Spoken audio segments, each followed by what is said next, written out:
ஐயா உண்டு. நமது பெரும்பாக்கம் ஐயா நாராயணசுவாமி அற்புதபதியில் 21வது ஆண்டு திருவிழா கொண்டாடப்படுவது. 28ஆம் தேதி ஆகஸ்ட் மாதம் 28ஆம் தேதி கொடியேற்றம் நடைபெறும். காலையில் கொடியேற்றுவாங்க. ஈவினிங் ஐயாவோட திரியேடு வாசிப்பு இருக்கும். ஐயா நம்மளுக்கு தந்த அகிலத்திரட்டை பற்றி, அதில் அகிலத்திரட்டில் நம்மளுக்கு ஐயா எப்படி நம்ம வாழ்க்கையை வாழணும் அப்படின்ற மாதிரி சொன்ன எல்லா இதையுமே நம்மளுக்கு பாராயணமாக சொல்லுவாங்க. அதனால் எல்லோரும் கலந்துக்கோங்க. இந்த திருவிழா 10 நாள் நடைபெறும். 10 நாளும் திரையேடு வாசிப்பு இருக்கும். அதே மாதிரி முக்கியமாக 3 நாள் திருவிழா, அது 8, 9, 10 இந்த 3 நாளும் திருவிழா முக்கியமான திருவிழா.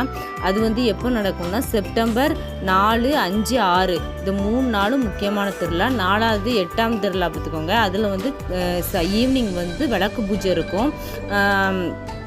ஐயா அதை தொடர்ந்து ஐயாவோட திருக்கல்யாணம், அதாவது எல்லாரும் ஐயாவுக்கு சீர்வரிசை வச்சு கொண்டு கொடுப்பாங்க. கொடுத்து நடக்கும். அதுக்கப்புறவு ஐயா தொட்டில் வாகனத்தில் நகர்வலம் வருவாங்க.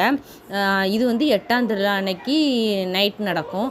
அதேமாரி 9ஆம் திருவிழா நாளைக்கு வெண்பட்டு உடுத்தி ஐயாவுக்கு திருக்கல்யாணம் நடக்கும்.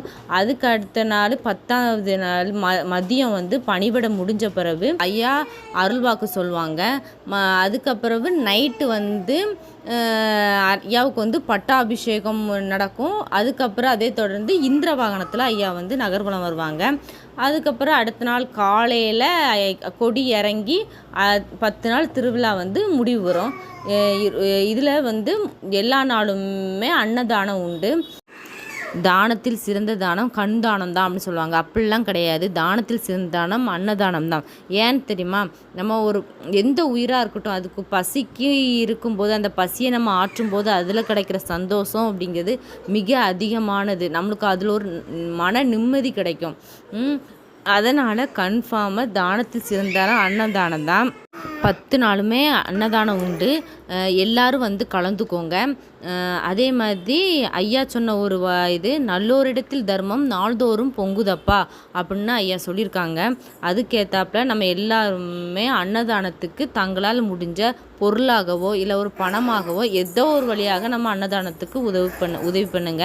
நம்ம அன்னதானத்துக்கு ஒரு 5 ரூபாயோ ஒரு 10 ரூபாய் ஒரு 100 ரூபாய் கூட கொடுத்தாலுமே நம்ம அந்த இதில் செய்கிறதுக்கு ஒரு பங்கு இருக்கும்.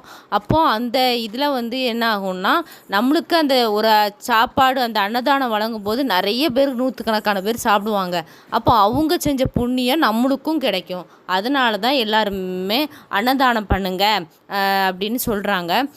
எல்லாரும் உங்களால் முடிந்த உதவியை கன்ஃபார்மாக செய்யுங்க. எல்லாருமே அன்னதர்மம் பண்ணுங்க. நம்பர் டிஸ்பிளேயும் டிஸ்கிரிப்ஷன்லையும் கொடுத்துருக்கேன். அந்த நம்பருக்கு கான்டாக்ட் பண்ணிக்கோங்க. ரொம்ப நன்றி. ஐயா உண்டு.